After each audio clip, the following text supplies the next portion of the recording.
Very welcome back to the 12 Rants of Christmas. I'm Jared Leggett and I hope you're enjoying the void of time that is the week between Christmas and New Year's. It's the 30th of December now for anyone who needs to hear that and be reminded. So, with New Year's on the horizon today, I want to discuss something that'll be on a lot of people's minds right now after eating their body weight in turkey and ham sambos and miniature chocolates. I want to talk about weight loss, aka something we all take very seriously until at least the 5th of January.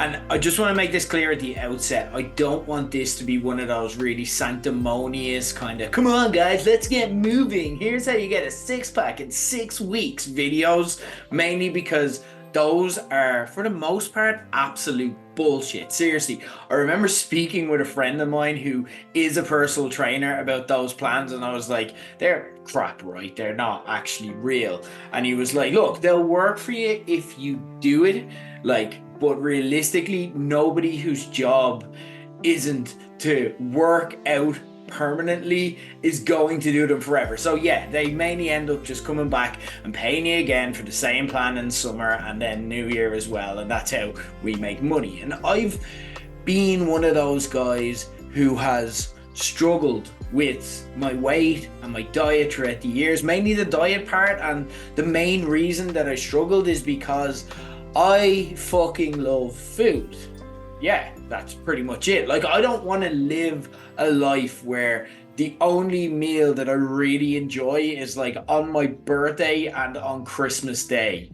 But also, like, I want to like what I see when I look in the mirror. I'm also single too, as I've discussed already on the 12 rants. I'm not looking here by constantly reminding you. So if there is anyone in the comments, let me know. Not many messing. But also being totally honest as well. I don't want to limit my options there when it comes to dating, or if I am with someone, I don't want them to ever feel like they're settling and not being attracted to me. And those two kind of feelings between enjoying food and wanting a better life for yourself or a better physical kind of look, they aren't necessarily compatible. And for years I really struggled to get the balance right, and it pissed me the fuck off because for the past few years in particular, I've worked really hard. I get up most days midweek at stupid o'clock in the morning and make sure I go to the gym and get a workout in, and then I'd be frustrated when I didn't see the results over kind of a medium length of time. I'm working hard and I'm doing my best to limit my diet. What the fuck is going wrong? What do I need to do? And a lot of people feel that way. This year though, I had a revelation, and it's one that directly led to me losing 15 kilograms throughout the year, getting back to my lowest weight since pre-COVID, but also for probably the first time ever being okay looking at myself topless in the mirror, not having to kind of awkwardly avoid making eye contact with myself as I wash my face. I was okay with it. And I know there's much more dramatic weight loss stories that you can hear easily with a click of a button. I'm not trying to say that this story that I'm going to tell you is a story they're going to make movies about one day. I know it's not, but the thing I love about my current kind of trajectory and mindset is that unless I get seriously sick or injured at some point, I know for certain that this time next year I'm going to be back and I'm going to be saying that I've dropped another 10 or 15 kilograms, and then I'll start, once I've dropped all that weight, I'm going to start working towards a new goal which I've already have in mind already. That revelation, and it's one that at face value might trigger or upset people who were frustrated like me, but please bear with me, guys. The revelation was that for the vast majority of people, being overweight is actually a choice that you make.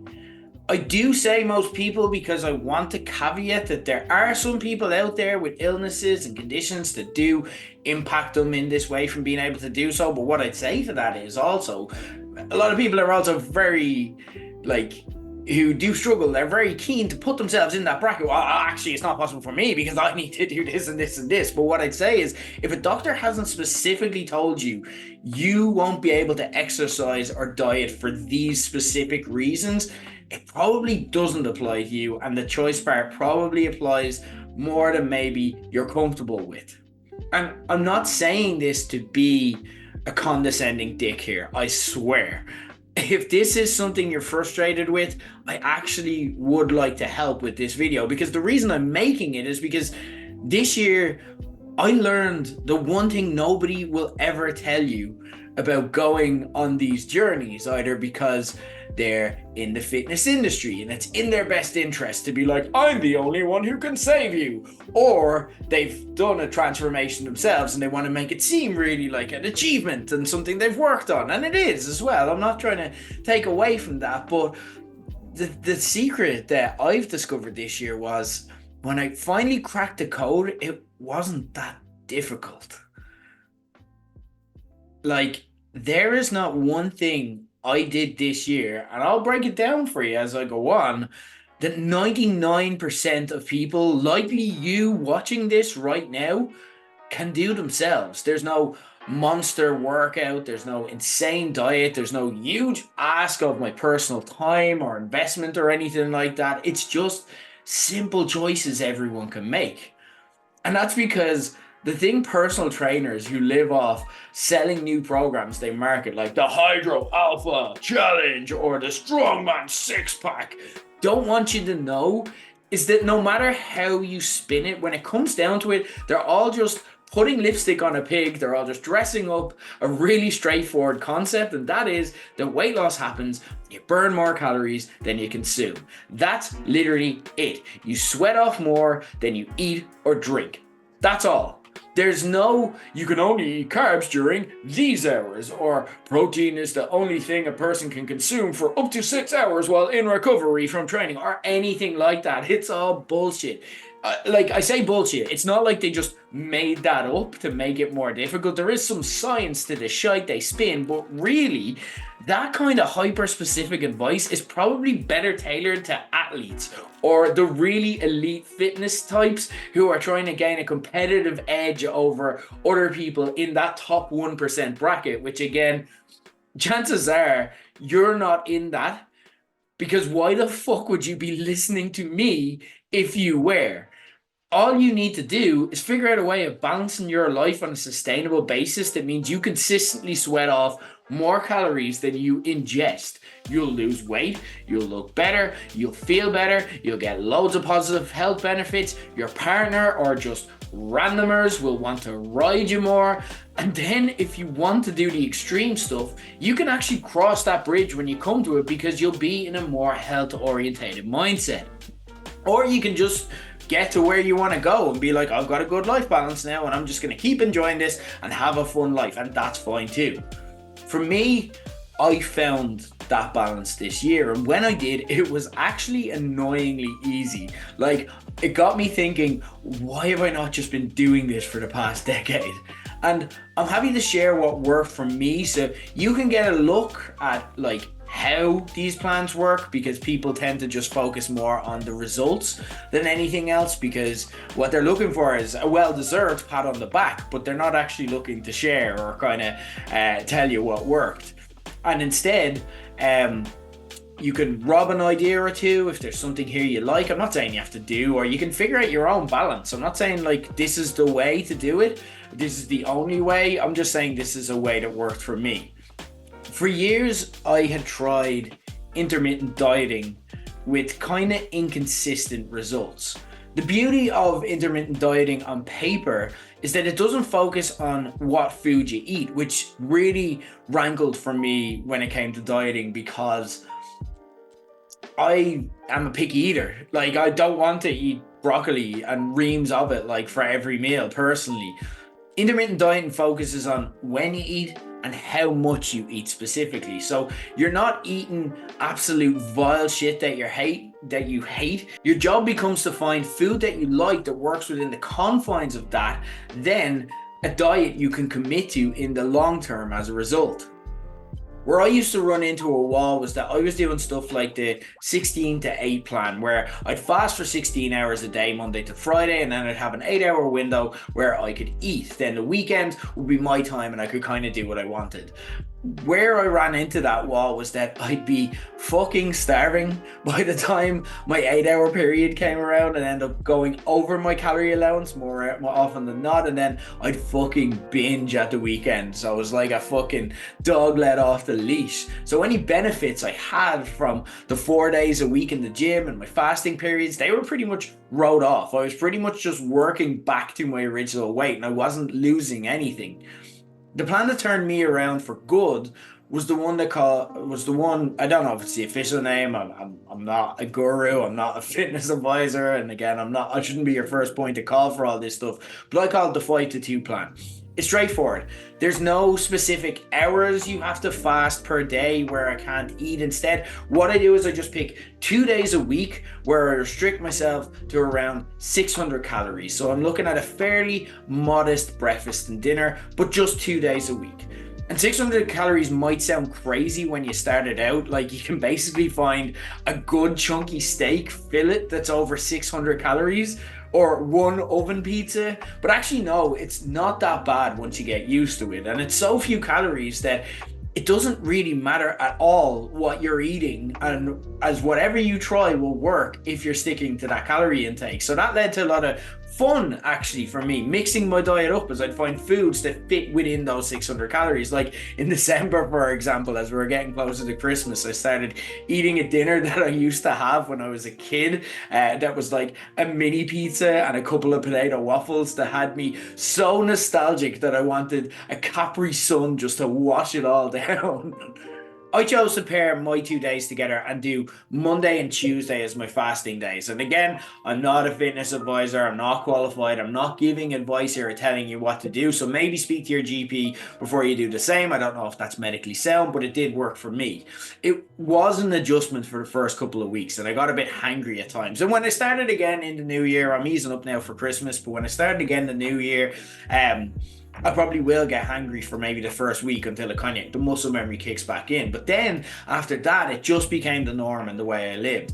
I'd still feel a bit tired and low energy by the end of Tuesdays, but also it's a fucking Tuesday evening, so who cares? Like, what is anyone doing on a Tuesday evening where they need to be at their physical and mental peak? Like, it was fine. The reason I chose those 2 days was just to get them over with early into the week, so it built a bit of momentum in my week.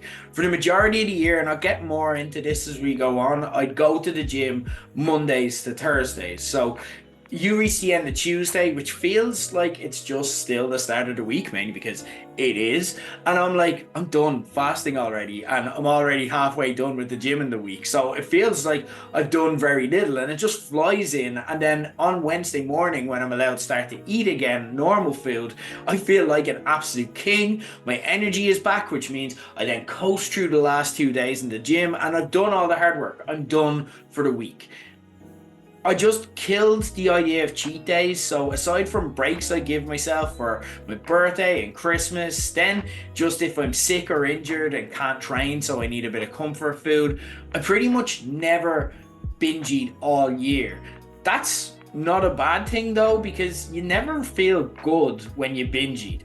Your stomach hurts, you feel like a fucking fat monster, unless it's like Christmas and you've waited literally 4 months to treat yourself and you know this is just for the couple of weeks. That's grand. Because I've killed the idea of cheat days, when I get into my non-fasting time on a Wednesday to Sunday, it means I can be a bit looser with my day-to-day diet choices. So if there's a night where I want to, or I need to have a takeaway because I don't have time to cook or whatever, I don't have to feel too bad about it. If I want to go out and have a pint, that's fine. If you're a regular listener, you'll know that my cinema going habits aren't particularly healthy. So if I want to have popcorn or nachos when I go to the cinema, that's fine. I can just do it. I just can't do that all the time. It's got to be the exception. It can't be like my routine is all the time I just eat shit food. Fortunately, I'm a massive creature of habit, so Wednesday to Friday in particular, I pretty much eat the exact same meals. Like, I go to my butcher's and they instantly just start preparing the food for me because they know exactly what I'm going to order because it's always the same. It's A piece of advice that I heard Tiger Woods give years back, mainly before his main piece of advice is don't cheat on your wife with strippers. He said about the food he eats or the clothes he wears, and it really vibed with me that if you're not thinking about the little day-to-day decisions and your brain isn't there, you can because you're doing the same thing all the time, it frees up space to think about the bigger things. So my mind isn't always stuck in maintenance mode of what am I going to have for dinner tonight? Am I going to have this? Am I going to have that? I kind of automate a lot of the day-to-day stuff by just having a routine, so I can spend my energy in kind of building mode of how to improve my career, how to do the podcast or low blows, how to spend time with my friends and family, and the stuff that really kind of matters and makes a difference to my day-to-day life. I'm not going to get too in depth on my workout because that's something that's kind of been built and evolved personally for years. So what works for me now isn't necessarily going to work for you unless you're on the exact same trajectory as me. But basically, I do weight training on all major body parts Monday to Wednesday, and then I invested in some resistance bands, which are dirt cheap on Amazon, by the way, if you want to get them. And I do a full body high intensity workout that work out all major muscle groups again on a Thursday. And every day I top that off with some cardio, usually on the treadmill, which will increases intensity as the year goes on, as it starts to feel easy. Later in the year, I wanted to add some cardio as I wasn't getting the results that I wanted quickly enough. So I added a full Saturday morning cardio session to my routine because I used to just be bored, just faffing around a lot of the time on Saturday mornings when I was off work. So I then topped that off with a Saturday morning treat for myself because my favorite cafe is actually right beside the gym where I go on a Saturday. So I'll go for breakfast there as an incentive. So I know that I've got the breakfast after the gym.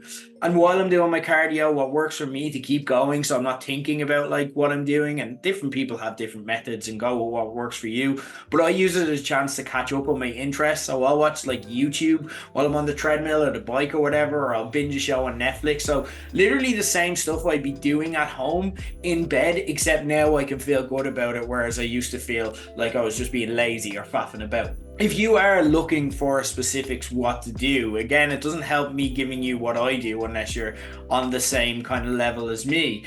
But you don't need to spend a bomb that you don't have on a personal trainer. Though, of course, if you need someone to kind of motivate you and to kind of get personal with yours, even if it's just at the start, that's fine if that's what you think will help. But you can also just literally type what you want and where you're at into YouTube. Like you can type chest workout for a beginner until you find a video where you look at the video and you're like, yeah, I can do all of that. That makes sense. And even when you're in the gym, you can have the video there. And if you want to make sure you're doing it right, you can watch it until you actually get used to the workouts, and then just evolve it naturally as the things that used to be hard start to become easy, either by increasing the weight or the amount of reps that you do, or going back to YouTube and just find a new exercise if you don't feel the benefit physically from the one that you used to do. Another big game-changing decision for me though has been tracking myself. This changed everything. And I don't mean when I say tracking myself like counting and writing down every calorie that I consume. It's not like that, again, because a lot of my dietary decisions are just automated and I've kind of figured it out months ago and then I just stick to the decision I made. This is stuff you can do easily, and the technology you already have on your phone is likely doing a lot of the tracking already for you. What I wanted to do though was make it intentional and goal orientated though, so I could know when I needed to up the stakes or understand why I'm hitting a wall whenever I'm hitting a wall. So what I did is I created a basic Microsoft Excel document to do that, and I'll show you now if you're watching the video. I'm not going to show you how to use Excel. There's a million videos out there for it, but it's fairly handy, and you can, if you don't make an Excel, you can just make something else that works for you. Every day I use the Apple Health app. I really recommend getting a watch too to track steps while you're on the likes of the treadmill, or you might have your phone on you to be able to track them for you. I've set a target of 10,000 steps, as you can see here, and 5 kilometers per day that will likely increase next year, and have conditional formatting set up so that it automatically tracks when I have or haven't hit that. So again, I'm always going to want to work towards the green, so I'll make sure I hit those 10,000 steps. In another tab, I'll track my gym attendance, minutes every week, aiming for a minimum of 3 sessions, but as you can see, I usually hit 4 or above. The other thing I'll also do is make sure I weigh myself every week, and I've got a chart there too to be able to visually see the downward progress that I want to get as the year goes on. Plus, I also have my previous year, end of year's weight at the top, so I can see how much progress I'm making over the course of that long period of time.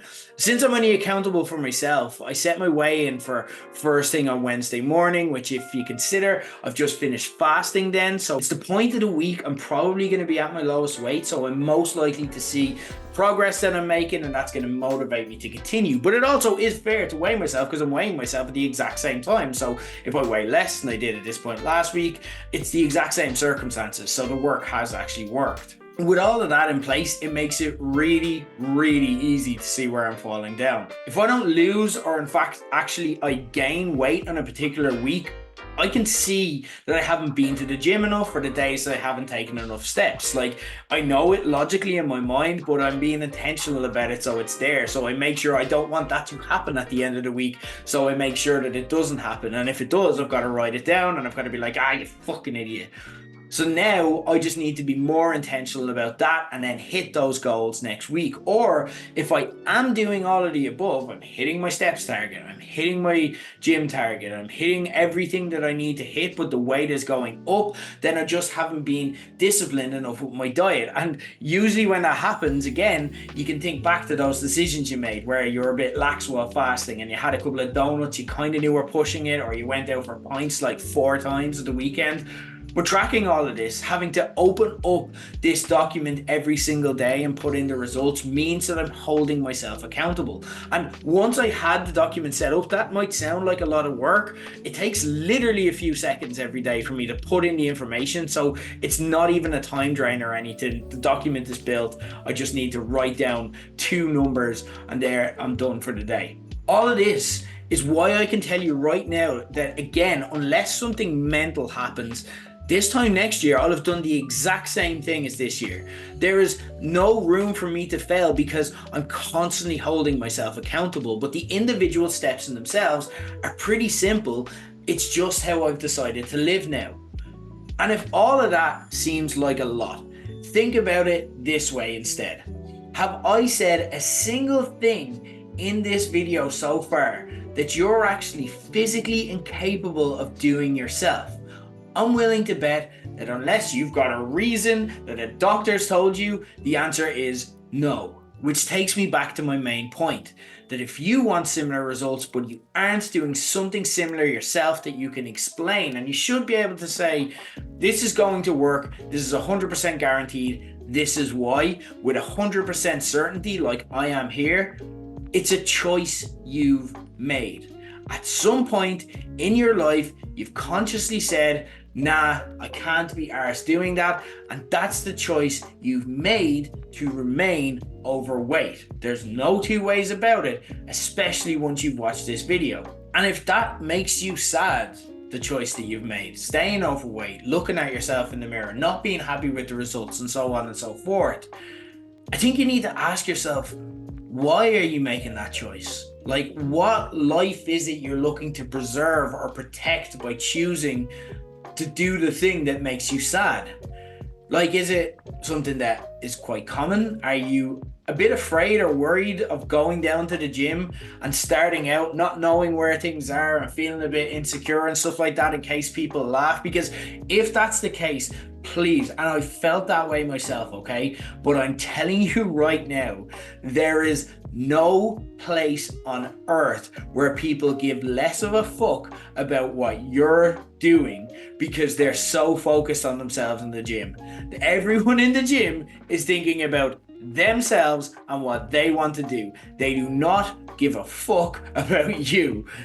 In a good way, they're not watching you. They're not laughing because they're all looking at themselves in the mirror, because that's the purpose of the gym. Are you just kind of stuck in a comfort zone or a routine and not putting much effort into thinking about what life you want to build or how you go about it because it seems hard, it seems like there's tough choices you'll have to make or things you don't want to confront? But that's fine. Like, if that's the like that's the way you've chose to live, to not make decisions about the life you want. Like, you can do that. No one can stop you.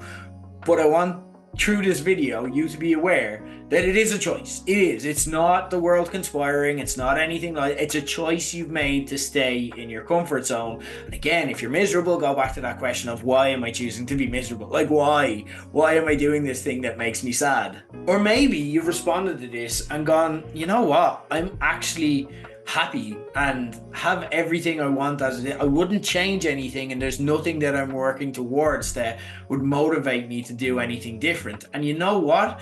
If that's the case, then amazing. That is great. Genuinely, you can officially stop beating yourself up and wondering, do I need to do this? Do I need to do I need to diet? And you can have the gift of self-acceptance. That's fantastic. But if a few months go by and you're beating yourself up again, and now you're feeling sad and you're not feeling the same way, remember that this is a choice that you made to feel this way because you said it made you happy. So if it's not making you happy, again, figure out that it is a choice.